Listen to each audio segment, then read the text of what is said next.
మరొకసారి అందరికీ నా వందనాలు.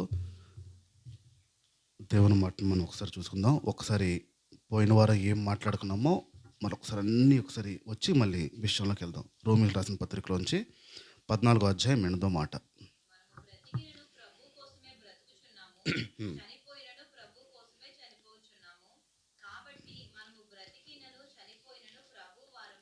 రైట్. మనము దేవుని వారమై ఉన్నాము అనే విషయాన్ని మనం నేర్చుకుంటున్నాం. బ్రతికినా చనిపోయినా మనము దేవునికి సంబంధించిన వాళ్ళము, దేవుని వారమై ఉన్నాము. మన ప్రార్థన ఏమై ఉండాలి ఈ విషయంలో? మత్తయి సువార్త 6వ అధ్యాయం 9వ మాట. కాబట్టి మీరు ఇలా ప్రార్థన చేయండి. పరలోకంలో ఉన్న మా తండ్రి, నీ నామము పరిశుద్ధపడాలి, నీ రాజ్యము వచ్చునుగాక. మనం నేర్చుకుంటున్న అంశం ఏంటంటే ప్రభు రాజ్యము రావాలి, దేవుని రాజ్యం రావాలి. మీ ఇంట్లో మీ రాజ్యం ఉండాలా, ఇంకెవరి రాజ్యమైనా ఉండాలా? మీ ఇంట్లో అంటున్నాను నేను. మీ ఇంట్లో మీ రాజ్యం ఉండాలా, ఇంకెవరి రాజ్యం ఉంటే మీరు ఊరుకుంటారా? మీదేనా? మీ రాజ్యమే ఉండాలి కదా. అంటే మీ రాజ్యం అంటే మీరు పరిపాలనే ఉండాలి కదా. బయటోడు ఎవడో వచ్చి చేస్తానంటే ఊరుకుంటారా? ఆ లైట్లు ఎందుకు వేసావు, ఆపేయి అని ఆపేసాడు అనుకో, ఆడెవడో వచ్చి మీ ఇంట్లో దూరిపోయి లైట్లు ఎందుకు అమ్మ వేసావు, ఆపే అని ఆపేసాడు అనుకుందాం. అడుగుతారా అడగరా? నువ్వెవడరా మా ఇంట్లో లైట్లు ఆపేయడానికి అంటలేదు. మామూలుగా ఆపుతున్నాను అన్నాడు అనుకోండి, ఊరుకుంటారా? ఎందుకు? మీ ఇష్టం, అది మీ ఇల్లు, మీ ఇష్టం. మీరు అనుకున్నట్టు జరగాలి. మీరు జరుగుతుందా లేదా? మీరు అనుకున్నట్టు జరుగుతుందా జరగట్లేదా? గట్టి చెప్పండి. జరుగుతున్నాయి. జరగకపోతే ఏమవుద్ది? మీరు అనుకున్నట్టు జరగకపోతే ఏమవుద్ది? గొడవలు అవుతాయి కదా, యుద్ధాలు అవుతాయి ఇంట్లో. యేసుప్రభు ఈయన యుద్ధం చేశాడా? నీ రాజ్యం రావాలని ఆశపడిన యేసుప్రభు యుద్ధం చేశాడా? గొడవ పడ్డాడా? ఏం చేశాడు తెలుసా? ప్రార్థన చేయమన్నాడు. అధికారం ఉన్నవాడు, బలం ఉన్నవాడు, శక్తి ఉన్నవాడు, రాజ్యాన్ని ఎలాగైనా బలవంతంగా రప్పించగలిగాడు. ఏమంటున్నాడంటే తగ్గి ప్రార్థన చేయండి రా, నా తండ్రి రాజ్యం రావాలి, ఇక్కడ ప్రార్థన చేయండి. ఎంత తగ్గి అడుగుతున్నాడు ఆలోచించండి. దేవుని రాజ్యం అంటే అనే విషయం నేర్చుకున్నప్పుడు రోమీయులకు రాసిన పత్రిక 14వ అధ్యాయం 17.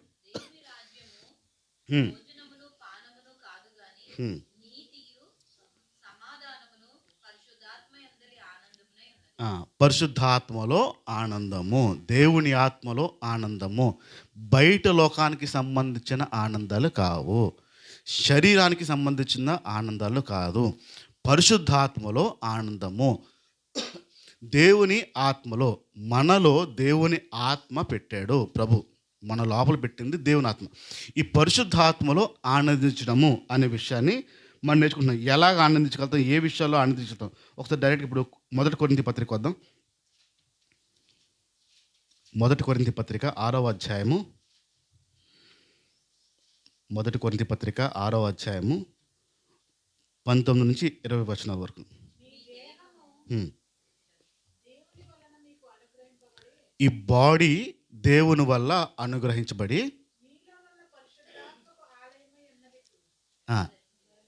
మీలో ఉన్న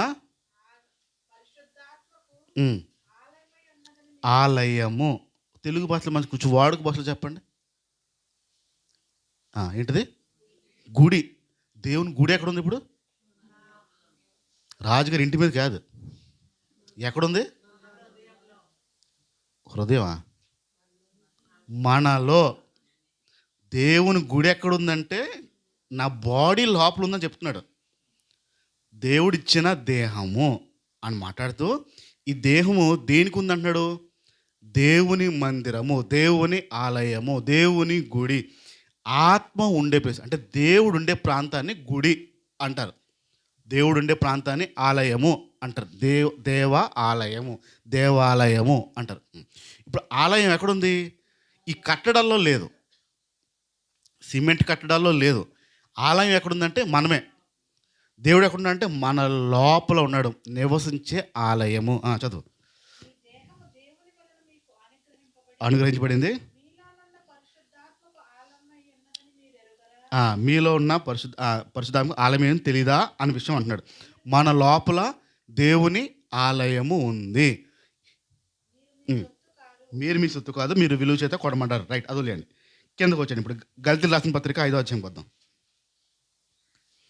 గళితీయులు రాసిన పత్రిక 5వ అధ్యాయం 16వ మాట.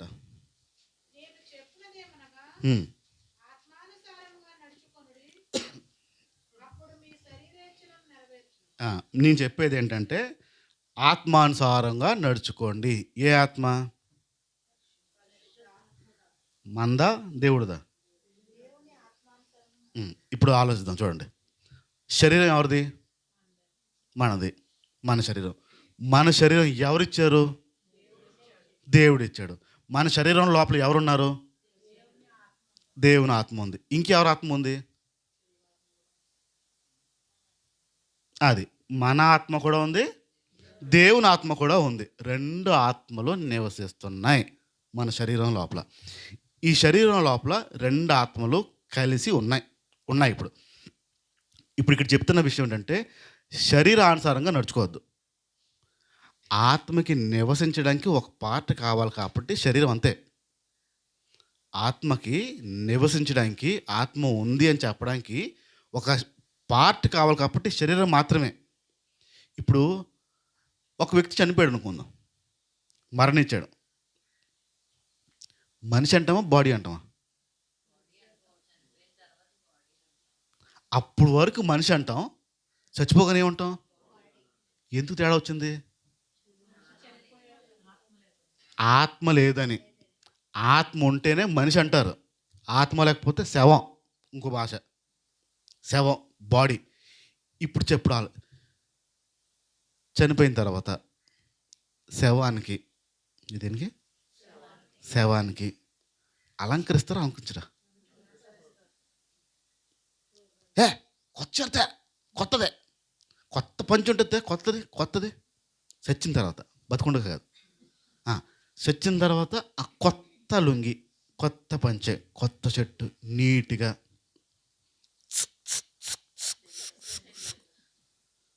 సెంటు. ఆ మనిషికి సెంట కంపు రాకుండా పౌడర్ రాస్తారు, సెంట్లు కొడతారు. ఒకడైతే పెన్ను కూడా పెట్టాడు. ఒకరోజు చూస్తుంటే పెన్ను ఏం రాసుకుంటాడు సమాధిలోకి వెళ్ళిన తర్వాత? మా ఆవిడ ఇలా చేసింది, మా కొడుకులో చేసి రాస్తాడా చిట్ట? పెన్ను కూడా పెట్టి నీట్గా పౌడర్ రాసి మంచిగా సెంటు కొట్టి అప్పుడు ఫోటో చేస్తున్నాడు వాళ్ళ నాన్నకి ఫోటో. ఇప్పుడు శవానికి అవన్నీ అవసరమా? శవానికి అవసరమా? చెప్పండి. అవసరం లేదా? చేస్తారు చేరికనే, వారి సంతోషం కోసం ఏదో స్నానం చేయించి అవన్నీ చేస్తారు. ఓకే, చేస్తున్నారు అనుకుందాం. దేనికి చేస్తున్నారు ఇప్పుడు? ఆత్మ లేకపోతే ఇదేంటి? మనం దేనికోసం ప్రయాసపడుతున్నాం? శవం కోసం ప్రయాసపడుతున్నాం. చెప్పండి, బాడీ కాదు. మన ప్రయాస దేనికి? శవం కోసం. ఈ లోపల ఉన్న ఆత్మ వెళ్ళిపోయిందంటే దీనికి ఏ విలువ లేదు, కలిసిపోవడమే. ఇప్పుడు శవం కోసం ప్రయాసపడుతూ, శవాన్ని ఆనందించడం కోసం, శవంతో ఆనందంగా ఉండడం కోసం, శవాన్ని తృప్తిపరచడం కోసం, ఈ శవం కోసం చేసే పనులు అంతా ఇంత కాదు.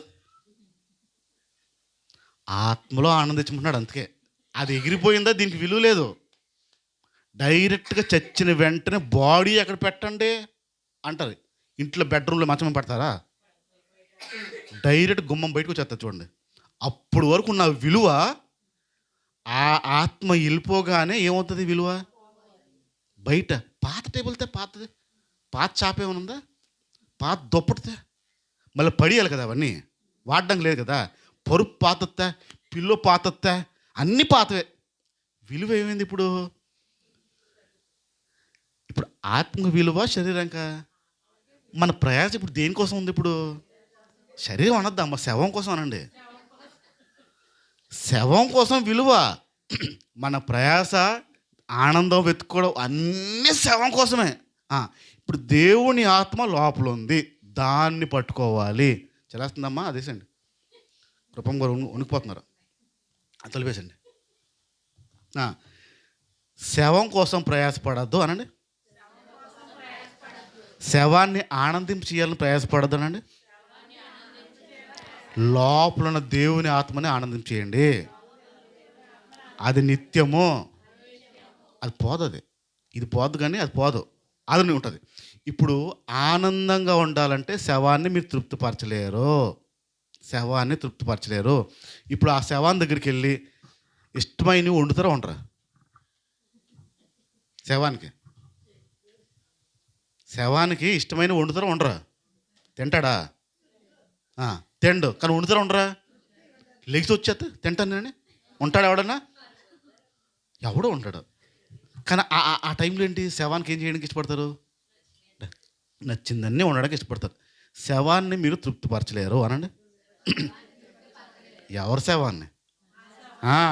నా శవాన్ని నేను తృప్తిపరచలేను, లోపల ఉన్న ఆత్మని తప్ప. ఇప్పుడు లోపల దేవుని ఆత్మ ఉంది. ఒక్కసారి మనం తీసుకున్న అధ్యాయమే హబక్కు రాసిన గ్రంథము 3వ అధ్యాయము. వెనక నుంచి రండి, కొత్త నిబంధన నుంచి వస్తే మీకు వెంటనే దొరికిపోద్ది. హబక్కు రాసిన గ్రంథము 3వ అధ్యాయం 17వ మాట. అంజూరపు చెట్లు పూయకపోయినా, ద్రాక్ష చెట్లు ఫలించకపోయినా, ఒలివ చెట్టు కాపు లేకపోయినాను,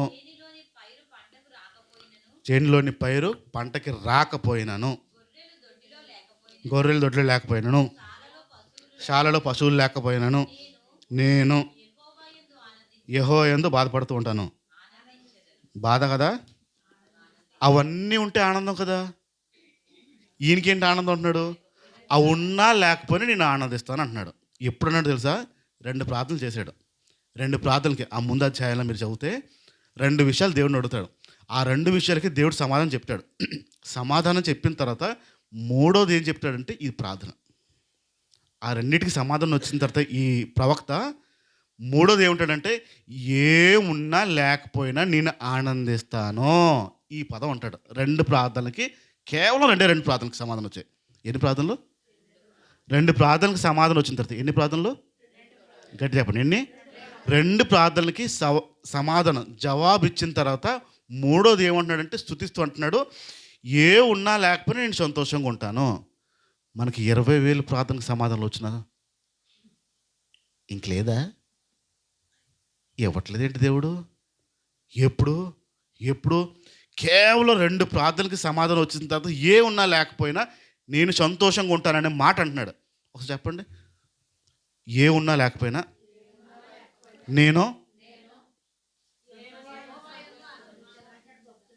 మళ్ళీ చెప్పండి, ఏ ఉన్నా లేకపోయినా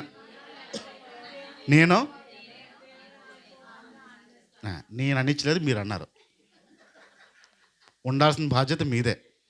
ఏ ఉన్నా లేకపోయినా, ఏం వచ్చినా లేకపోయినా సంతోషంగా ఉంటాను, ఇది మీరన్నమాట. రైట్? ఒక్కసారి అపోస్తల కార్యంకి వచ్చేది. ఇప్పుడు 5వ అధ్యాయం, అపోస్తల కార్యము 5వ అధ్యాయం 40వ మాట.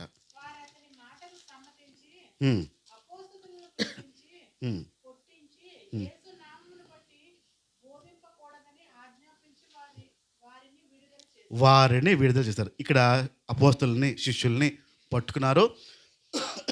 యేసు ప్రభు గురించి చెప్పినందుకు వాళ్ళని కొట్టి లాక్కెళ్ళారు, ఈడ్చుకెళ్ళారు, జైల్లో పెట్టారు. పెట్టిన తర్వాత పరిశుద్ధాత్మ దేవుడు ఆ దూతను పంపించి వారిని బయటికి లాగిన తర్వాత మరలా పట్టుకున్నారు, అరెస్ట్ చేశారు.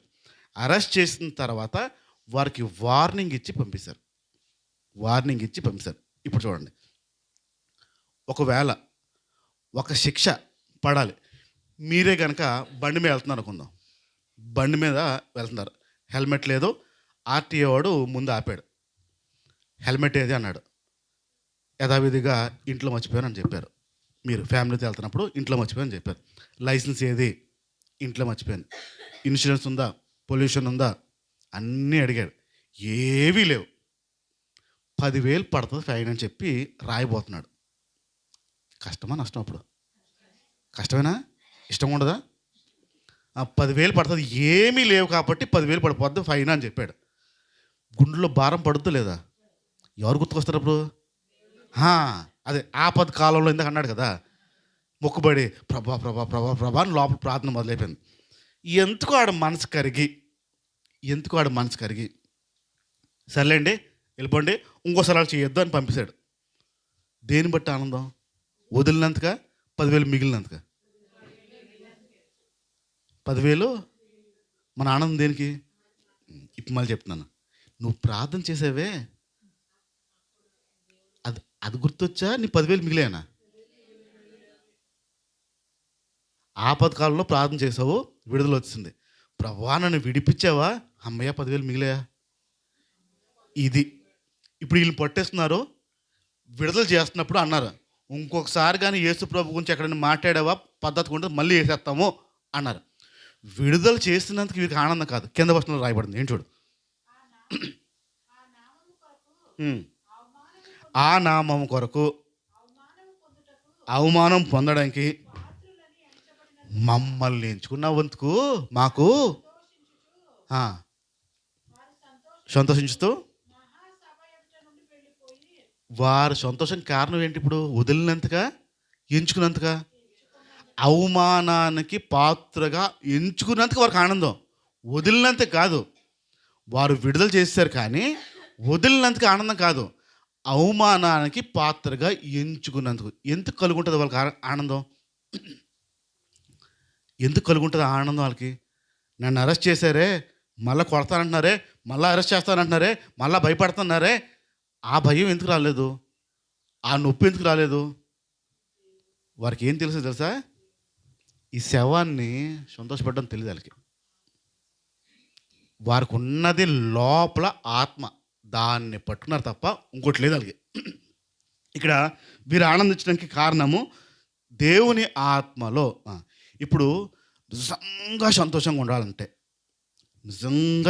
ఉండాలంటే, ఎల్లప్పుడూ సంతోషంగా ఉండాలంటే, ప్రతిసారి సంతోషంగా ఉండాలంటే, మీ లోపల ఎలాంటి బాధ ఏమీ రాకుండా ఉండాలంటే, పరిస్థితులు ఎలాగున్నా మీరు మాత్రం సంతోషంగా ఉండాలి అని అంటే ఒకే ఒక మార్గం ఉంది. ఆ మార్గం ఏంటో నేను ఇప్పుడు మళ్ళీ చెప్తాను, వినడానికి ప్రయత్నించండి. ఒకసారి రోమీయులకు రాసిన పత్రిక రాద్దాం, 8వ అధ్యాయం 5వ మాట.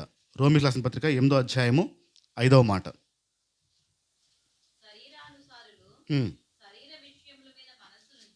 శరీరానుసారులు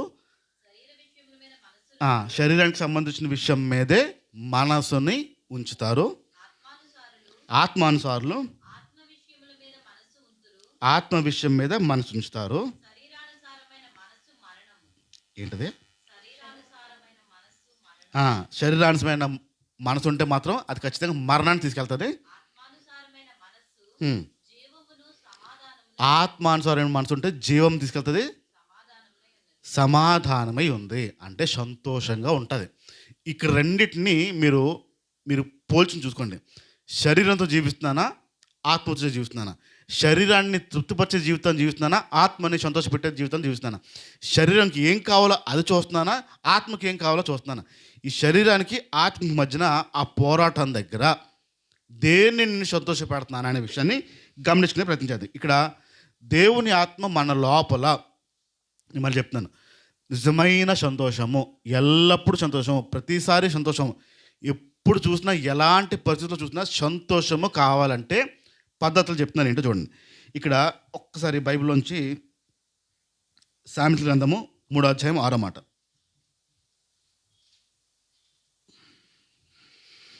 సామెతల గ్రంథము 3వ అధ్యాయము 6వ మాట.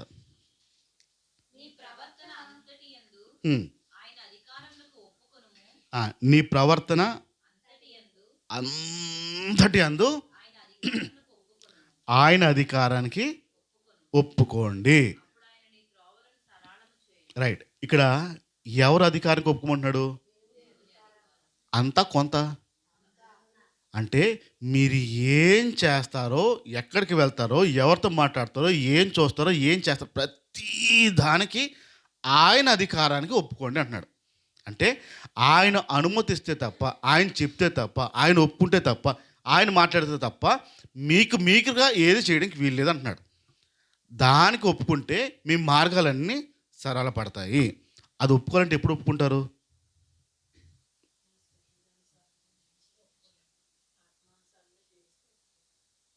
శరీరానుసారంగా జీవిస్తే, ఇప్పుడు ఆత్మానుసారంగా జీవించాలి అని అంటే నేను మీకు నచ్చని పాస్టర్ ఎవరైనా ఉన్నారా?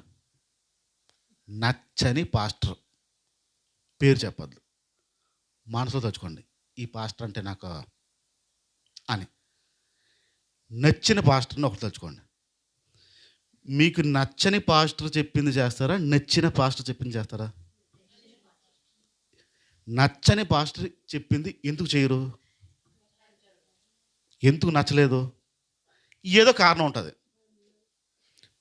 ఇప్పుడు ఆలోచించండి. మీరు నచ్చిన పాస్టర్ చెప్పింది విషయం చేయడానికి కారణం ఆ పాస్టర్ మీ హృదయంలో ఉన్నాడు, మీ మనసులో ఒక స్థానం సంపాదించుకున్నాడు. కాబట్టి ఆయన ఏం చెప్పినా మీరు చేస్తారు. నచ్చని పాస్టర్ మీ హృదయంలో ఉంటాడా? అర్థమవుతుందన్న పదం? మీరు నచ్చని పాస్టరు చెప్తే చెయ్యకపోవడానికి కారణం ఆయన మీ హృదయంలో ఉండడు. నచ్చిన పాస్టరు చెప్పింది చేయడానికి కారణం ఆయన మీ హృదయంలో ఒక స్థానం సంపాదిస్తాడు. ఇప్పుడు దేవుడు చెప్పిందే చెయ్యాలి అంటే ఎప్పుడు చేస్తాం? అర్థమవుతుందా ఈ మాట ఎందుకంటున్నాను? ఎప్పుడు చేస్తాం? అధికారంకి ఎప్పుడు ఒప్పుకుంటాం? నిజంగా దేవుడు నీ హృదయంలో ఉంటే, ఒక స్థానం సంపాదించుకుంటే ఆయన చెప్పిందే చేస్తాం.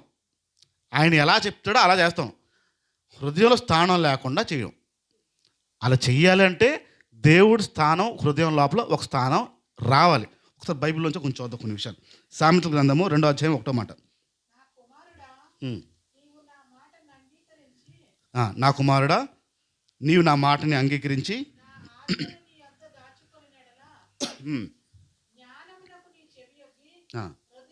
ఇప్పుడు ఆయన మాటల్ని దాచుకో. ఆయన మాటల్ని దాచుకో. దేవుని యొక్క మాటని దాచుకుంటున్నాడు. ఒకసారి చెప్పండి, దేవుని మాటని దాచుకోవాలి. సామెతలు 3:1 చూడండి. ఇప్పుడు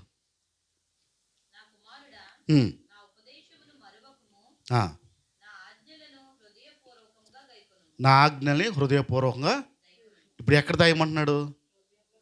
ఇందాక నా మాటలు దాచుకో అన్నాడు. ఇప్పుడు అడ్రస్ చెప్పాడు. ఎక్కడ దాయాలంటది? హృదయం లోపల దాయాలి. ఏంటది? ఏం దాయాలి ఇప్పుడు హృదయం లోపల?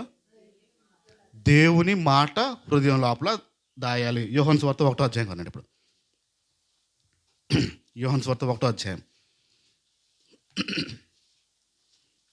1 నుంచి చూడండి. ఆది యందు వాక్యమును, వాక్యం దేవుడి దగ్గర ఉంది, వాక్యమే దేవుడై ఉన్నాడు. ఇప్పుడు ఇందాక సామెతలు ఏమన్నాడు? ఫస్ట్ నా మాటల్ని దాచుకున్నాడు. ఒకసారి అన్నాడు, నా మాటల్ని దాచుకున్నాడు. ఎక్కడ దాయమన్నాడు? హృదయంలో దాయమన్నాడు. ఆ మాట ఏమయ్యింది చెప్తున్నాడు ఇప్పుడు యోహాను సువార్తలో? దేవుని దగ్గర ఉంది, వాక్యమే దేవుడై ఉన్నాడు. ఇప్పుడు హృదయంలో ఎవరు ఉండాలి? ఎందుకైతే వాక్యమైన దేవుడు హృదయం లోపల ఉండాలి. ఈ పదం అర్థమైందా? వాక్యమైన దేవుడు హృదయం లోపల ఉండాలి. మళ్ళీ చెప్పండి, ఇది వాక్యమైన దేవుడు నా హృదయంలో ఉండాలి. నిజమైన సంతోషం పొందుకోవాలంటే వాక్యమైన దేవుడు నీ హృదయంలో స్థానాన్ని బట్టి అంటే 2 పదాలు చెప్తాను నేను. ఆ 2 పదాలను గుర్తుపెట్టుకోండి. ఇంగ్లీష్లో అంటారు ఆక్యుపై, తెలుగులో ఆక్రమించుకోవడం అనుకోండి, రావడం. ఇప్పుడు ఒక ఇల్లు ఉందనుకుందాం. ఇంటికి ఇల్లు అద్దెకి ఇవ్వబడును అని పెట్టారు. ఇల్లు అద్దెకి ఇవ్వబడును అని పెట్టారు. ఖాళీగా ఉన్న ఇల్లు ఒక కుటుంబం వస్తే దాన్ని వారు స్వాధీనపరుచుకున్నారు, ఇంట్లోకి దిగి. రైట్? ఇప్పుడు ఈ హృదయము దేవునితో నింపబడాలి. ఈ హృదయం లోపల దేవునితో నింపబడాలి. ఇది దేవుడు హృదయం లోపల ఆక్యుపై చేయడం అంటే మీ గుండెల లోపల దేవుడు రావడం. మీరు నిజంగా సంతోషంగా ఉండడం రావాలంటే నేను చెప్పే పద్ధతులు వినండి. ఎల్లప్పుడూ సంతోషంగా ఉండాలంటే, అన్ని వేళలో సంతోషంగా ఉండాలంటే మీ హృదయం లోపల దేవుడు ఆక్రమించాలి. ఇప్పుడు ప్రేమికులు ఉంటారు. ప్రేమికులు కాలేజ్ డేస్లో ఇప్పుడు స్కూల్లో స్టార్ట్ అయిపోయిందిలేండి. లవ్లో స్కూల్లో స్టార్ట్ అయిపోయింది. ప్రేమికులు ఉంటారు. ఒకే అబ్బాయి ఉంటాడా? 2 అబ్బాయిలు ఉంటారా? ఒకే అమ్మాయి ఉంటారు హృదయంలో? 2 అమ్మాయిలు ఉంటారా? ఒకలేనా? 2 ఉండరా? ఉండేవాళ్ళు కూడా ఉంటారులేండి. ఉండేవాళ్ళు. ప్రేమిస్తే హృదయంలో ఒక్కరే ఉంటారా ఉండరా? వాళ్ళకి తప్ప ఇంకో స్థానం వస్తారా? దేవుడికి ఇచ్చిన తర్వాత ఇంకో స్థానం హృదయంలో ఉండడానికి వీలేదు. మీరు నిజంగా సంతోషంగా ఉండాలంటే, ఆత్మలో ఆనందించాలంటే, మీ హృదయంలో ఆ దేవునికి ఇచ్చే స్థలాన్ని బట్టి ఉంటుంది. స్థలాన్ని బట్టి ఉంటుంది. ఇక్కడ ఇప్పుడు ఆలోచించండి. నా హృదయంలో నేను ఒకటి అనుకున్నాను. ఏమనుకున్నానంటే, ఒక బిస్కెట్ ప్యాకెట్, ఒక కేక్ ప్యాకెట్ తీసుకెళ్ళి ఎవరికైనా పేద పిల్లలు ఎవరైనా కనిపిస్తే వాళ్ళకి ఇద్దామని నేను నా హృదయంలో అనుకున్నాను. అర్థం చేసుకోండి. నా హృదయంలో అనుకున్నాను. నేను నిశ్చయించుకున్న విషయం అది. అది కొనుక్కొని ఇంటికి వచ్చి స్నానం చేసి రెడీ అయ్యి నేను బయలుదేరే టైంకి నా పిల్ల వచ్చి, డాడీ ఆ కేక్ తినాలనిపిస్తుంది ఇవ్వా, చాలా తినాలనిపిస్తుంది ఇవ్వా, ప్లీజ్ డాడీ చిన్న మొక్క తింటాను డాడీ, చిన్నది పెట్టుకొని అని అడుగుతుంది. నా హార్ట్ ఏముంటుంది అప్పుడు? నా హృదయం ఏముంటుంది?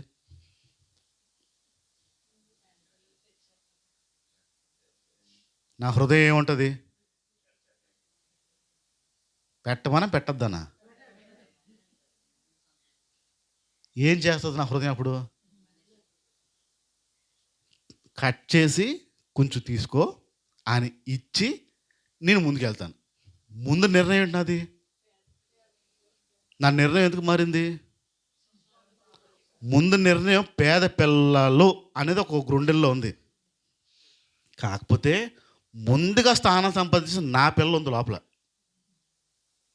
ముందుగా సంపాదించిన నా పిల్ల నా స్థానంలో ఉంది, అక్కడ గుండెల్లో ఉంది.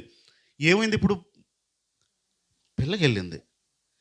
దేవుడు తప్ప నీ హృదయంలో ఇంకెవ్వరూ ఉండకపోతే ఎక్కడికి వెళ్తా స్థానం? దేవుని తప్ప హృదయంలో నీ గుండెల్లో ఆ స్థానం ఇవ్వకపోతే, ఎవ్వరికి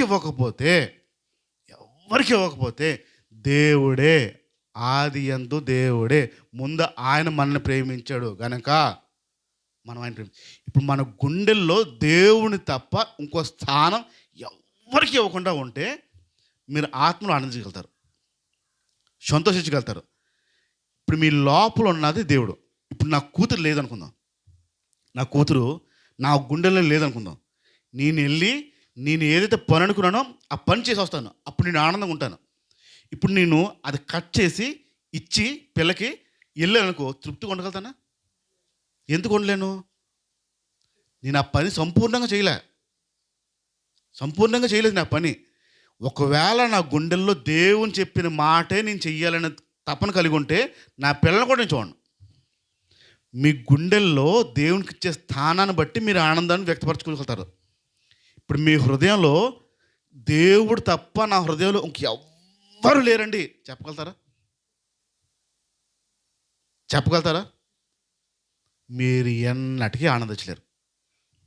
మీ జీవితం అయిపోద్ది, ఇక్కడ ముగింపు పలికేస్తారు తప్ప మీరు ఏ రోజు ఆనందించలేరు.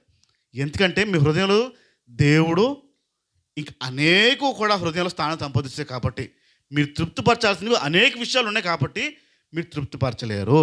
మీ హృదయంలో దేవునికి అంత స్థానం ఇస్తేనే మీరు సంతోషంగా ఉండగలుగుతాడు.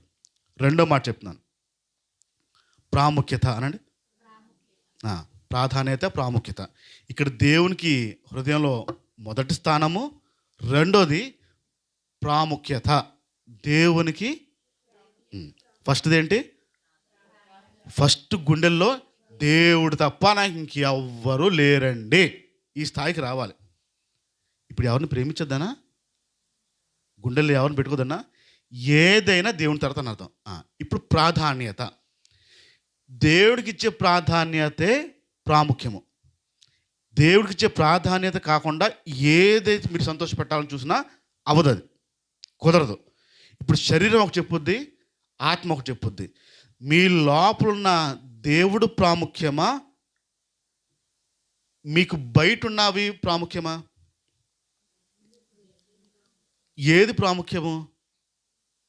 ఇప్పుడు మా నాన్న వయసు చాలా ఎక్కువైంది, పెద్ద వయసే, పెద్ద వయసు. నన్ను నా బంధువులు పొగుడుంటారో తిడతారా?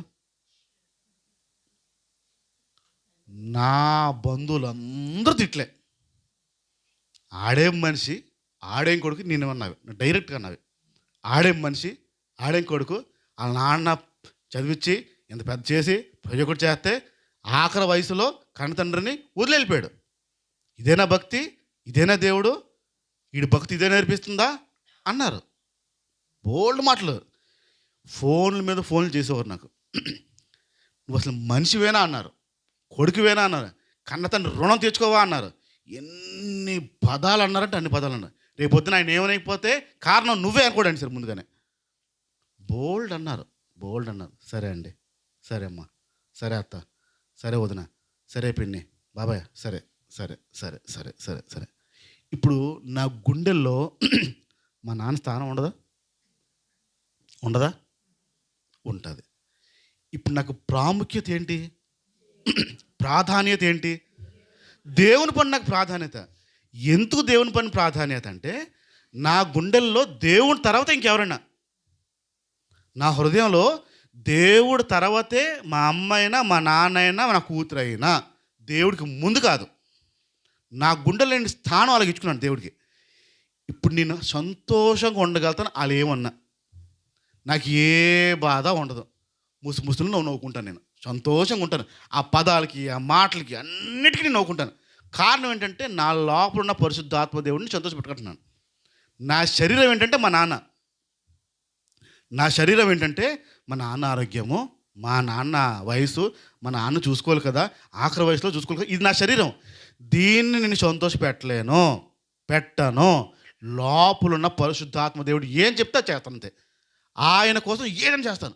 ఇప్పుడు నా హృదయంలో స్థానము దేవునికి తప్ప ఇంకెవ్వరికీ లేదు. దేవుడి తర్వాతే ఇంకేదైనా, దేవుడి తర్వాతే ఇంకెవరైనా. ఈ స్థాయికి వచ్చారంటే మీకు ఏ రోజు దుఃఖం కలగదు, ఏ రోజు బాధ కలగదు, మిమ్మల్ని ఎవరు కదపలేరు. ఎందుకంటే మీ లోపలున్న దేవుడి కోసం మీరు ప్రయాసపడుతున్నారు. మీరు శరీరాన్ని తృప్తిపరచడానికి, శరీరాన్ని సంతోషపెట్టడానికి, శరీరం కోసం ప్రయాస, మీ శరీరం దాటి భూలోకం కోసం ప్రయాస పడతా ఉంటే మీ ప్రయాసలాగే ఉంటుంది తప్ప మీకు ఎప్పుడు సంతోషం ఉండదు. దేవునికి ఇచ్చిన స్థానము, దేవునికి ఇచ్చిన ప్రాధాన్యత, ఈ రెండు తర్వాత ఏదైనా మీ లోపల ఉంటే ఖచ్చితమైన సంతోషం మీరు పొందగలుగుతారు. ఆ దేవునికి స్థానము, ఆ ప్రాముఖ్యత, ఈ రెండు ఇవ్వకుండా మీరు ఎన్నటికీ సంతోషించలేరు. ఇది దేవుని దగ్గర పొందుకునే సంతోషం.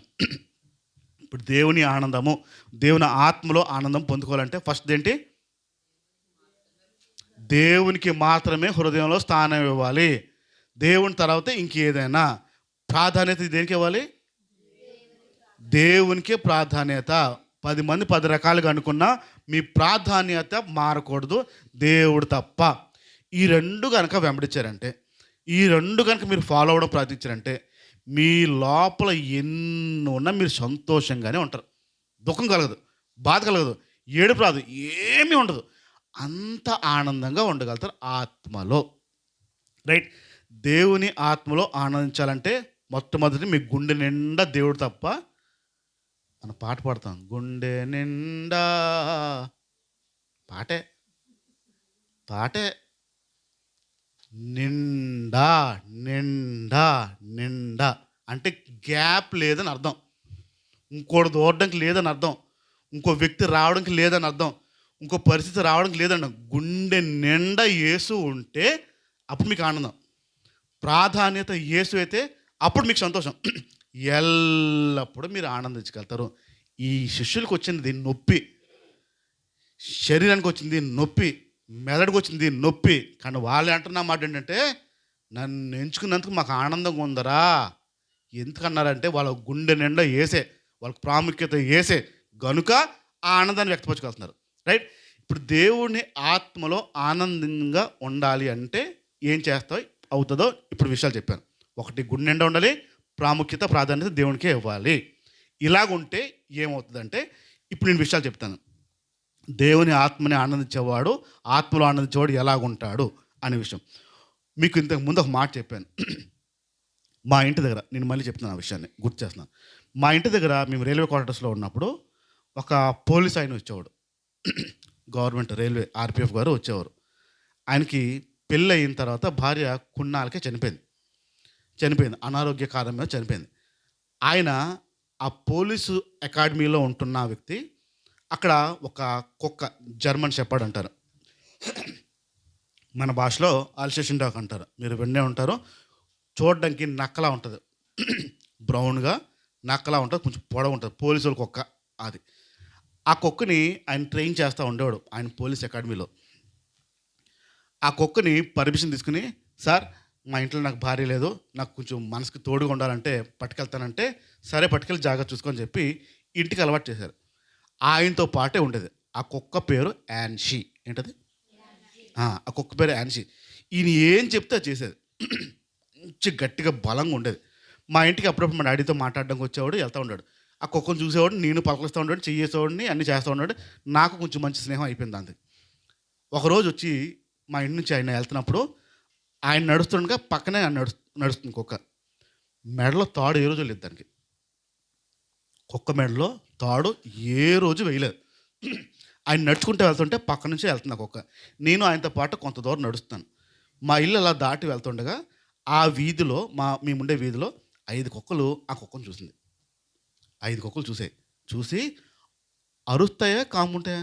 బయట కుక్కలు చూస్తాయి. 5 కుక్కలు అరుస్తాయి. ఈయన చేతిలో ఒక కర్ర ఉంది. ఆ 5 కుక్కలు రెండ్రా చూద్దాం దాని సంగతి అన్నట్టుగా అరుతున్నాయి, కాళ్ళు దూతున్నాయి, కేకలేస్తున్నాయి. ఈ కుక్కని చూస్తున్నాను, వెళ్తే ఎలా ఉంటుందా నా ఆశ. పోలీసుడు కుక్క కదా, వెళ్తే ఎలా ఉంటుందో చూడాలని, ఫైట్ చేస్తే ఎలా ఉంటుందో చూడాలని ఆశ. కామ్గా నడుస్తుందండి. పోలీసుడు పక్కనే కామ్గా నడుచుకెళ్తుంది. కుక్కలు అరుస్తున్నాయి, 5 కుక్కలు అరుస్తున్నాయి. ఈ ఒక్క కుక్క మాత్రం కామ్గా నడుస్తుంది. కనీసం తల తిప్పిలో చూసి దానికి వార్నింగ్ ఇస్తే బాగున్నాను చూడాలని ఆశ. కనీసం తల తెప్పలే కుక్క. ఆ కుక్క కనీసం తల తెప్పలేదు, అలా కామ్గా వెళ్తుంది. ఆయన అడిగాను, అంకల్ ఆ కుక్కలన్నీ అరుస్తున్నాయి కదా, ఇదేంటి భయపడుతుందా అని అన్నా. ఆడు ఇలా చూశాడు పోలీసుడు. భయపడుతుంది అంటున్నావా? ఒక్క కమాండ్, గో అటాక్ అన్నానంటే, వెళ్ళి దాడి చెయ్యి అని ఒక పదం అన్నానంటే ఆ 5 కుక్కల్ని 3 పీసులు కింద చేసి వచ్చేది ఇది అని చెప్పాడు. ఒక్క జర్మన్ షెపర్డ్ అంటే అల్సేషన్, ఒక్క కుక్క 5 వీధి కుక్కలతో సమానం బాబు. నేను ఒక్క మాట అన్నానా, వెళ్ళి అటాక్ అన్నానా, ఆ 5 కుక్కలు మర్డర్ చేసి వచ్చేసి పార్ట్లు తీసుకొచ్చి నాకు కాదులు పెట్టద్ది ఇది అన్నాడు. అంటారా అన్నాను. ఆశ. 5 కుక్కలు సత్తాయి అది లేదు, ఫైటింగ్ ఆడితే ఎలా ఉంటే చూడాలని ఆశ. తప్పు నాన్న, అవి దీంతో పాటే కదా అని. సరే అని కామున్నాను. ఇంకా నడుస్తున్నాం, కుక్కలు ఇంకా మీద దగ్గర రావాలని చూస్తున్నాయి, ఫైట్ చేయండి. తల తెప్పలేదు. నేను అడిగాను, అవి అంత అరుస్తున్నాయి కదా, ఇదేంటి కాము ఉంది, కనీసం చూడట్లేదు ఏంటి అంకుల్ అని అడిగాను. ఆయన చూసి ఒక పదం అన్నాడండి, దీనికి పెద్దరికం ఉందని చెప్పాడు. దేనికి ఇంకొక పదం అనండి, పశువుకి పెద్దరికం ఉంది బాబు అన్నాడు. ఏంటంకల్ అన్నాను.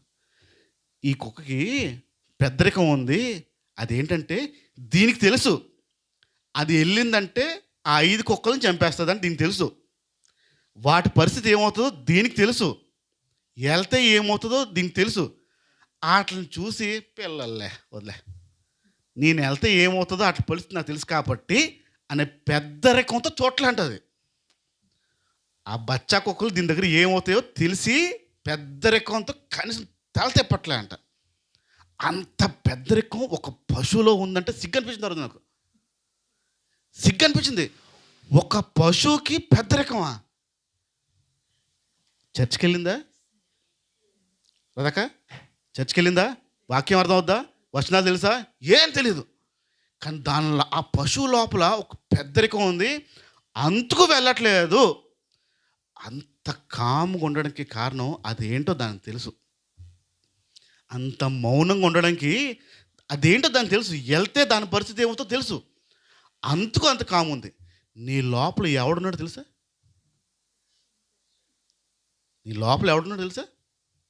రెచ్చిపోతావే, కేకలేస్తావే, అరుస్తావే, మాట్లాడతావే, లోపల ఎవడున్నాడు తెలుస్తుందా? ఆ పెద్దరికం, ఆ పశువులో ఉన్న పెద్దరికం ఉందా? ఆ నెమ్మది ఉందా? నీ లోపల ఎవడున్నాడో నీకు తెలియదు, గుండెల్లో ఎవడు స్థానం ఇచ్చో తెలియదు, దేని చేత నడిపించబడుతుందో తెలియదు, అంతా వెళ్తుంది. గుండె నిండా దేవుడు పెట్టుకుంటే, గుండె నిండా యేసుని పెట్టుకుంటే ప్రాముఖ్యత ప్రాధాన్యత దేవునికే. దేవుని తప్ప నీ ఇంకెవ్వరికి ఇవ్వను ప్రభా అన్న స్థాయి వచ్చిందా, నిన్ను కదిలించేవాడు ఎవడు ఉండడు. ఏ సమస్య నేను కదపదు, ఏ బాధ నేను కదపదు, ఎలాంటి విషయం కూడా నేను కదపదు. అంత స్థిరంగా ఉంటావు. నువ్వు ఇచ్చిన స్థానాన్ని బట్టి, ప్రభుకి ఇచ్చిన స్థానాన్ని బట్టి, ప్రభుకు అలాంటి స్థానం కనుక ఇస్తే ఏ రోజు నేను ఏ బాధ నేను తిందు, ఏ సమస్య తిందు. ఎందుకంటే గుండె లోపల యేసు ఉంటే ఈ మృతి చెందిన హతసాక్షులైన ఈ అనేక శిష్యుల లోపల గుండె నిండా యేసే ఉన్నారు. వారి ప్రాముఖ్యత యేసే అయ్యింది కనుక వారు ఆనందించుకెళ్తున్నారు. ఎవడండి అరెస్ట్ చేసిన తర్వాత బయటకు వచ్చిన తర్వాత వార్నింగ్ ఇచ్చి పంపిస్తే ఆనందంగా ఉండేవాడు ఎవడు అసలు? ఎలా ఉండగలుగుతారు అసలు? అరెస్ట్ చేయడానికి సిగ్గు ఉండదు? ఊర్లో మాట్లాడుకోరు, ఒరే ఈయన జైలు వేసారా అని మాట్లాడరు, ఈయన కొట్టారా అని మాట్లాడరు. వాళ్ళకి ఏంటి ఆనందం ఆ మాట? నాకు సంతోషంగా ఉందన్నట్టు దేవుడు నన్ను ఎంచుకున్నందుకు. గుండె నిండా యేసును పెట్టుకున్నావా, హృదయం యేసును పెట్టుకున్నావా, యేసు తప్ప ఇంకెవ్వరి కాకుండా స్థానం ఇచ్చావంటే ఏ రోజు సంతోషం ఉండలేవు. నీ గుండె అంతా యేసుతో నిండిపోయి ఉండాలి. ఇంక ఏ వ్యక్తి లోపల ఉన్నా, ఎలాంటి బంధుత్వం లోపల ఉన్నా ఖచ్చితంగా ఆనందంగా ఉండలేవు. నీ ప్రాముఖ్యత ప్రాధాన్యత యేసే. యేసు ప్రభు తర్వాతే ఇంకేదైనా, యేసు తర్వాతే ఏదైనా, ఆయన తర్వాతే నా జీవితం ఇంకేదైనా, ఆయన తర్వాతే అనే స్థాయికి వచ్చావా ఖచ్చితమైన సంతోషం పొందేసుకుంటాం. లేదా ఈ శవాన్ని సంతోషపెట్టే ప్రయత్నం చేస్తే, ఈ శవాన్ని కోసం పోకలాడుతూ ఉంటే ఎన్నటికీ సంతోషం ఉండలేవు. నీ లోపల దేవుని ఆలయమై ఉన్నది. గుండె నిండా యేసును పెట్టుకుంటే తప్ప, ప్రాముఖ్యత ప్రాధాన్యత యేసు తప్ప పెట్టుకోకపోతే ఎన్నటికీ సంతోషపరచలేవు. ఈ శవాన్ని సంతోషపెట్టడం అసాధ్యము, పెట్టలేవు. గుండె నిండా యేసుని పెట్టుకోవాలి, ప్రాముఖ్యత యేసే అవ్వాలి. యేసు ప్రభు తర్వాతే ఏదైనా. ఆ స్థాయికి వస్తే ఖచ్చితమైన ఆత్మలో ఆనందాన్ని పొందుకుంటాం. ఇంకా కొన్ని విషయాలు ఉన్నాయి, వచ్చే వారం మనం మాట్లాడుకుందాం. కళ్ళు మూసుకుని ప్రార్థన చేద్దాం. తండ్రి, ఇగో నీ మాట స్పష్టంగా చెప్తుంది, పరిశుద్ధాత్మ యందు ఆనందము. అది మీ ప్రార్థన అయ్యింది. మీరు ఆ ప్రార్థన చేయమన్నారు. నీ రాజ్యము రావాలి, మాలో రావాలి, మాతో రావాలి, మా మధ్యన ఉండాలి. ఇదిగో చాలా విషయాల్లో మేము సంతోషపడలేకపోతున్నాం, మా ఆనందం ఉండట్లేదు. ఒకసారి సంతోషంగా ఉంటే ఒకసారి దుఃఖం, ఒకసారి బాధ, ఒకసారి కన్నీరు, ఒకసారి నవ్వు, అనేక రకాలుగా ఉంటుంది. కానీ నీ మాట చెప్తుంది ఎల్లప్పుడూ సంతోషంగా ఉండాలని. ఆ ఎల్లప్పుడూ మేము సంతోషంగా ఆనందంగా ఉండాలి అని అంటే మా లోపల వచ్చిన ఆ పరిశుద్ధాత్మ దేవుడిని ప్రాముఖ్యతగా ప్రాధాన్యతగా మేము తీసుకోవాలి. మా గుండెల్లో, మా హృదయంలో నీకు తప్ప మరి దేనికి కూడా మేము చోటు ఇవ్వకూడదు, త్రావు ఇవ్వకూడదు. మా గుండె నిండా మీరే ఉండాలి. మా ప్రాముఖ్యత ప్రాధాన్యత మీరే అవ్వాలి. చాలా సందర్భాల్లో మా పనుల తర్వాతే నీ ప్రాధాన్యత. మేము అలా చేస్తే ఎన్నటికీ సంతోషంగా ఉండలేం. ఇదిగో మా గుండె నుండా నువ్వు ఉంటే ఖచ్చితంగా మా ప్రాముఖ్యత ప్రాధాన్యత మీరే అవుతారు. కానీ మా హృదయంలో అనేకులు ఉన్నారు, అనేక విషయాలు ఉన్నాయి. మా బంధువులు, మా పిల్లలు, మా కుటుంబ సభ్యులు అనేకులు మా హృదయంలో స్థానం సంపాదించుకున్నారు. దాంట్లో నీకు ఒక భాగం తప్ప. ఇదిగో నీ మాట చెప్తుంది కదా, మా హృదయంలో మీరు ఉండాలి అని. మా హృదయం నిండా మీరు ఉండాలి నాయనా. ఇప్పటికైనా మా హృదయంలో ఇంకెవరైనా ఉంటే, ఏ బంధుత్వం అయినా మా హృదయంలో ఉంటే అది తీసివేయబడుతున్నావు. మా గుండె నిండా నువ్వే ఉండాలి. మా ప్రాముఖ్యత నువ్వే అవ్వాలి. నువ్వు తప్ప మాకు ఏది ముఖ్యం కాదు. నీ పని తప్ప మాకు ఏది ముఖ్యం కాదు. నీ చిత్తం చేయడం తప్ప మాకు ఏది ముఖ్యం కాదు. మా హృదయంలో నీకు ఆ స్థానం ఇస్తేనే మేము అంత దృఢంగా నిలబడగడతాం. ఇదిగో ఆ అపోస్తులు, ఆ శిష్యుల్ని వారు అవమానం పొందినప్పుడు, అరెస్ట్ అయినప్పుడు, వారు బయటకు వచ్చిన తర్వాత వారికి ఆనందంగా మాట్లాడుతున్నారు. దేవుడు మమ్మల్ని ఈ పాత్రకి ఎంచుకున్నాడు కనుక మాకు సంతోషంగా ఉందని వారు ఆ మాట అనగలుగుతున్నారంటే ఖచ్చితంగా వారి గుండె నిండా మీరే ఉన్నారు. వారికి ప్రాముఖ్యత మీరే ఉన్నారు. మిమ్మల్ని సంతోషపెట్టడం తప్ప వారికి ఇంకో ఆలోచన లేదు. మాకు అనేకమైన విషయాలు ఉన్నాయి, అనేకమైన శరీరాలని, అనేకమైన బంధువుల్ని, అనేకమైన బంధుత్వాల్ని, అనేక విషయాలు మేము సంతోషపెట్టాల్సిన వారు ఉన్నాం. మా గుండె నిండా మీరే ఉండాలి తండ్రి. మా ప్రాముఖ్యత మీరే అవ్వాలి. అలా మమ్మల్ని అందరినీ మార్చమని, ఇంకా మా హృదయంలో ఎవరికైనా స్థానం ఉందేమో అది తీసివేసి గుండె నిండా మిమ్మల్ని పెట్టుకుని మీ తర్వాతే మాకు ఇంకెవరైనా అనే ఆలోచన, ఆ స్థాయి మాలో అందరిలో తీర్పించమని, ఆత్మలో ఆనందం ఎలా పొందుకోలో మరొకసారి మా అందరికీ నేర్పించమని, మహిమ మీరు పొందమని యేసు నామమున ప్రార్థించుచున్నాను తండ్రి. ఆమేన్. తండ్రి అయిన దేవుని ప్రేమ, కుమారుడైన క్రీస్తు కృప, పరిశుద్ధాత్మకు అన్యోన్యమైన సహవాసం కూడిన ప్రతి ఒక్కరికి తోడై ఉండి నడిపించును గాక. ఆమేన్. అందరికీ వందనాలు.